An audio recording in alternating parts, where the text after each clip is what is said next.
నిజంగా చాలా వాస్తవం చెప్పాడు. సహజంగా ఇక్కడ ఉన్నటువంటి మాలమాదిక సోదరులు కదిలిస్తే మేము 30,000 మంది 40,000 మంది నియోజకవర్గంలో అని ప్రతి ఒక్కరూ బావటానికి చెప్పుకుంటారు గొప్పగా. ఇంటికి ఒకడు వచ్చి కూర్చొన్నా యాక్చువల్గా పార్క్ సరిపోకూడదు లెక్క. మరి యాక్చువల్గా అన్న మేము అందరికి మెసేజ్ పంపించాం, అందరికి చెప్పాం. మరి అందరూ వస్తున్నారు పొలం వేసి వెళ్తున్నారు. కూర్చుంటే బాగుండేది. ఏదేమైనప్పటికీ ఈరోజు అంబేద్కర్ గారి యొక్క జయంతి కార్యక్రమం ప్రపంచంలో ఎక్కడో ఒక చోట ప్రతిరోజు అంబేద్కర్ గారి గురించి చర్చ జరుగుతూనే ఉంటుంది, అధ్యయనం చేస్తూనే ఉంటారు. ఎందుకంటే అంబేద్కర్ ఒక యూనివర్సల్ లైబ్రరీ. అంబేద్కర్ ఒక విజ్ఞాన సంపద. ప్రపంచంలో యేసుక్రీస్తు ప్రభు వారి జన్మదినాన్ని ఎంత గొప్పగా జరుపుకుంటారో, ఆ తర్వాత ఇంచుమించుగా ఆ స్థాయిలో మానవ జాతిలో ఒక నాయకుడి జయంతి జరుగుతుందంటే అది ఒక అంబేద్కర్ జయంతి మాత్రమని ఈ సందర్భంగా మనందరం గుర్తు చేసుకోవాలి. భారతీయులుగా మనందరికీ చాలా గర్వకారణం.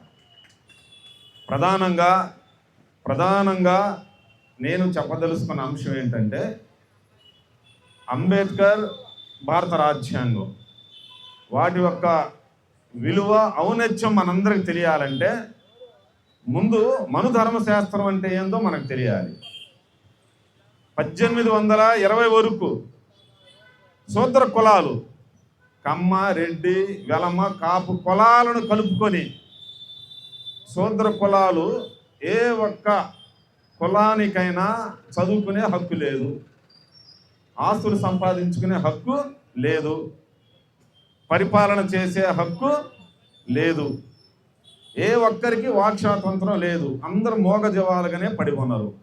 ఈ వర్ణ వ్యవస్థ చేత అన్ని సామాజిక వర్గాల వారు కుల కట్టుబాట్లతోనే కట్టివేయబడ్డారే కానీ ఏ ఒక్కడికి తలరాతలు లేవు. కానీ అంబేద్కర్ జన్మించిన తరువాత అందరి తలరాతలు మార్చబడ్డాయి. అంబేద్కర్ జన్మించిన తరువాతనే అందరినీ చదువు వైపుకు మళ్లించాడు. ఓటకు కల్పించి అందరినీ అధికారం వైపు మళ్లించాడు. ప్రతి ఒక్కరూ సంపాదించుకునే ఆస్తి హక్కు కల్పించాడు. మనిషి అనేవాడు కులజీవి కాదు, మతజీవి కాదు, విశ్వమానవుడని ప్రపంచానికే చాటి చెప్పిన వ్యక్తి డాక్టర్ బిఆర్ అంబేద్కర్. అటువంటి అంబేద్కర్ని ఈ సందర్భంగా మనందరం ఈ కార్యక్రమం జరుపుకోవటం ఇది చాలా సంతోషకరం, చాలా శుభపరిణామం.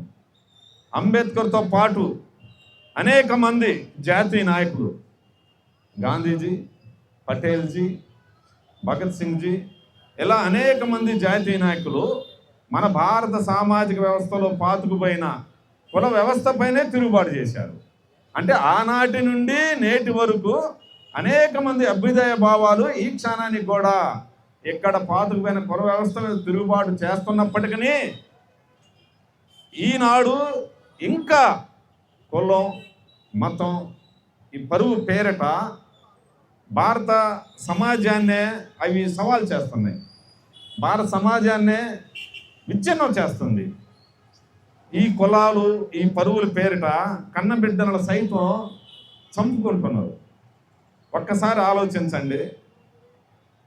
దురదృష్ట సంఘటన మన పల్నాడు ప్రాంతంలో కూడా మనం చవి చూసాం. బిడ్డలను చంపుకున్న తర్వాత పరువు తిరిగి వస్తుందా? లేదంటే మనల్ని మన కులపోళ్ళు ఎవడైనా చూసుకుంటాడా? మన మంచాన్ని పడితే మన కులపోళ్ళు మన కోడైనా సేవ చేస్తాడా బిడ్డలు చంపుకున్న తర్వాత? లేదు, చనిపోయిన తర్వాత దేవుడు ఒకళ్ళ నరకంలో వేస్తుంటే కులపోళ్ళు ఏమైనా అడ్డుకుంటారా? లేదు, మనకేమైనా స్వర్గానికి దారులు తీస్తారా? దయచేసి ఆలోచించాలి. కులం కులం కులం దీనికి ఒక రంగు లేదు, రూపం లేదు, ఆకారం లేదు. ఇది ఎక్కడ ఉంటుందో కూడా ఎవరికి తెలియదు. ఏదైనా కంటికి కనబడట్లేదంటే అది ఖచ్చితంగా భూతం, పిశాచి, దెయ్యమై ఉండాలి. ఖచ్చితంగా కులం అనేది భూతమై ఉండిద్ది. మానవ సమాజాన్ని, ముఖ్యంగా భారతీయ సమాజాన్ని కబలిస్తుంది. దయచేసి అటువంటి కుల తత్వాన్ని ప్రతి ఒక్కరు వదిలేయాలి. ప్రతి ఒక్కరు సామాజిక మార్పు కోరుకోవాలి. మనిషి అనేవాడు కులజీవి కాదు, మతజీవి కాదు, సంఘజీవి. అన్ని రకాల వారి వృత్తులు, సహాయ సహకారాలు అందితేనే మనిషికి మనుగడ సాధ్యమన్న సత్యాన్ని మనందరం గ్రహించుకోవాలని ఈ అంబేద్కర్ జయంతి సందర్భంగా మీ సోదరుడిగా నేను గుర్తు చేస్తున్నాను. చివరిగా ఒక్క మాట, ప్రతి ఒక్కరూ, అన్ని కులాల వారు, ప్రతి ఒక్కరూ వాసుమాదిగ, వాసుమాల, వాసురెడ్డి, వాసు కమ్మ, వాసు గౌడ, వాసు యాదవ్, వాసు రజక, ఇలా కులాల పేర్లు తగిలించుకొని గౌరవాన్ని పొందాలనుకుంటున్నారేమో. అది ఎప్పటికీ సామాజిక హోదా కాదు, సామాజిక గౌరవం కాదు, ఆత్మగౌరవం అంతకంటే కాదు. ఆత్మాభిమానం, ఆత్మగౌరవం మనం పెట్టుకునే కులాలలో ఉండదు. మనం జీవించే జీవన విధానంలో ఉండాలి. అది మనలో జనించాలి. మన మాటల్లో, మన ప్రవర్తనలో, మన పద్ధతుల్లో, మన అభిరుచుల్లో ఆత్మాభిమానం, ఆత్మగౌరవం ఉట్టిపడాలి. నువ్వు ఏ స్థితిలోనే ఉండు, నువ్వు దారిద్ర్యంలో ఉన్నా, కలిమిలో ఉన్నా, లేమిలో ఉన్నా, ఆత్మాభిమానం చంపకుండా నువ్వు డిగ్నిటీగా, హుందాగా ఉన్నప్పుడే సమాజంలో ఒక ఆత్మగౌరవాన్ని, ఒక ఆత్మాభిమానాన్ని పొందుకుంటారే కానీ ఇలా పేరుకు ముందు వెనక కులాల పేరులు తగిలించుకున్నంత మాత్రాన అది ఎన్నడూ ఆత్మగౌరవం కాదు. నువ్వు నివసిస్తున్న సమాజాన్ని ఆత్మగౌరవ సమాజంగా మీరు మార్చాలి. అప్పుడే అంబేద్కర్ గారికి నిజమైన నివాళులు అర్పించినట్టని. ఎందుకంటే అంబేద్కర్ గారు కోరుకున్నది కుల నిర్మూలన. కానీ ఎవరికి వాళ్ళు ఇట్లా కులాల పేర్లు తగిలించుకోవటం వల్ల సమాజంలో విభజన రేఖలు మొదలవుతాయి, సమాజాన్ని విచ్ఛిన్నం అవుతుంది. కానీ ఇది అన్నటికీ ఏక సమాజం మనం రూపుదిద్దుకోలేము. ఇది అంబేద్కర్ ఆలోచన విధానాలకు కూడా వ్యతిరేకమని ఈ సందర్భంగా నేను గుర్తు చేస్తున్నాను. మరి మన మధ్య